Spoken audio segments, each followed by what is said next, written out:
Hello friends, welcome back to my channel Banking Digits. My name is Shoikat Maji. Today I'll discuss about Negotiable Instrument Act 1881. If you are working in a finance or banking sector, or somehow if you are dealing with these sectors, it is very important to know about the basics of this act and what are the features. This act deals with the law governing the usage of negotiable instruments in India. The word negotiable means transferable, and an instrument is a document giving legal effect by the virtue of the law. Now, if you want to read the whole act, I am mentioning the link in the description box. You can click on the link and check the whole act. Now let's start with the presentation. The Negotiable Instrument Act of 1881 is a legislation in India that governs the use of negotiable instruments. These are documents guaranteeing the payment of a specific amount of money either on demand or at a set time with the payer named on the document. The act primarily deals with three types of negotiable instrument. First is promissory note, second is bill of exchange, and third is checks. Now let's understand the definition and characteristics of these instruments. What is promissory note? It is a written promise by one person to pay a certain sum of money to another person or to the bearer of the document. Next instrument is bill of exchange or draft or hundi. These all words have same meaning. It is an order by one person directing another person to pay a certain sum of money to a third person or the bearer of the document. And another instrument is check. You all must have seen this instrument. This is a type of bill of exchange drawn on a specified banker and payable on demand.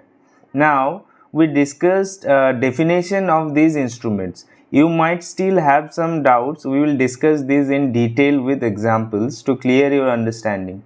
But before that, let's know about the features of this act and meaning of some of the terms which has been used in this act. Here, first point is negotiability. The act allows for the transfer of these instruments from one person to another in such a manner that the holder can sue in their own name. It means holder can take the legal action if he or she wants. Now, next point is endorsement. It is very important point. This is the process by which ownership of the instrument is transferred from one person to another. There are different types of endorsement such as blank, special, restrictive and conditional endorsement. Here you should also know how the ownership will be transferred to another party. It is basically by signing at the back of the instrument. Now, what is blank endorsement? Where the endorser signs his name only in the back of the instrument. It becomes payable to the bearer. Next is special endorsement. Here the endorser puts his sign and writes the name of the person who will receive the payment. Now, under restrictive endorsement, endorser restricts the further negotiation of an instrument. For example, pay to Mr. Saikat only. In conditional endorsement, endorser puts his signature writing that transfer of title subject to fulfillment of some conditions of the happening of some events. Now we will discuss about the terms holder and holder in due course. Holder means the person in possession of the instrument, and holder in due course means a person who has obtained the instrument for value in good faith and without notice of any defect. Such a holder is entitled to payment by creator of the negotiable instrument. Now, next feature of this act is the act outlines the liabilities of the drawer, drawee, and endorser of the negotiable instruments. Another point is the act also specifies the procedure for handling cases where the instrument is dishonored by non-acceptance or non-payment. Next point is In this act, there are provisions for penalties in case of dishonor of checks due to insufficient funds or other reasons. Now, as I said earlier, let's understand the instruments with an examples. In promissory note, main wordings will be like, see the screen, John promising to pay Jane $500 on a specified date, wherein in bill of exchange it will be written like Alice orders Bob to pay Charlie $1,000 on a certain date. So main difference here is in promissory note someone is promising to pay, wherein in bill of exchange someone is ordering to pay.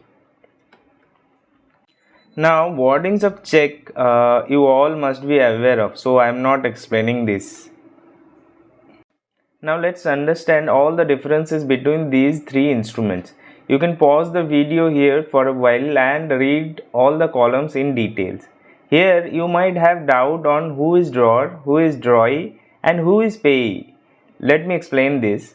In case of check payment, the person who has a bank account and draw or write a check is the drawer and his bank is the drawee, and to whom it is payable is the payee. In case of self check, the drawer himself is the payee. Now, in case of promissory note, there are two parties, that is drawer and payee. The issuer is the drawer or maker, and to whom it is payable is the payee. In case of bill of exchange, there are three parties. The issuer is the drawer, and to whom he has directed to receive the money is the payee, and the borrower or bank is the drawee. Here also the creditor can be both drawer and payee. Now I am moving to the next slide to discuss about the key differences. A promissory note is a promise to pay, while a bill of exchange and a check are orders to pay. A promissory note involves two parties, the maker and the payee.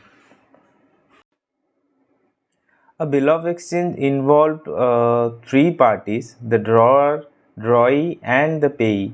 A check also involves three parties, but the drawee is always bank. A check is always payable on demand. Promissory notes and bill of exchange can be payable either on demand or after a specified period. Now, next is bill of exchange require acceptance by the drawee, wherein promissory notes and checks do not require acceptance. Now, let's touch up the legal recourse on dishonor of these instruments. Specific provisions exist for legal notices and penalties, particularly stringent for checks under section 138 of Act, which deals with dishonor due to insufficient funds.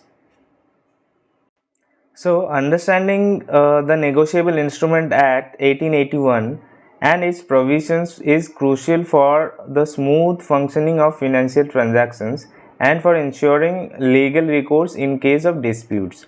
So, thanks for watching the video. If you have any doubts, feel free to ask in the comments box below. Please like the video and subscribe to my channel for more insightful contents. Thank you.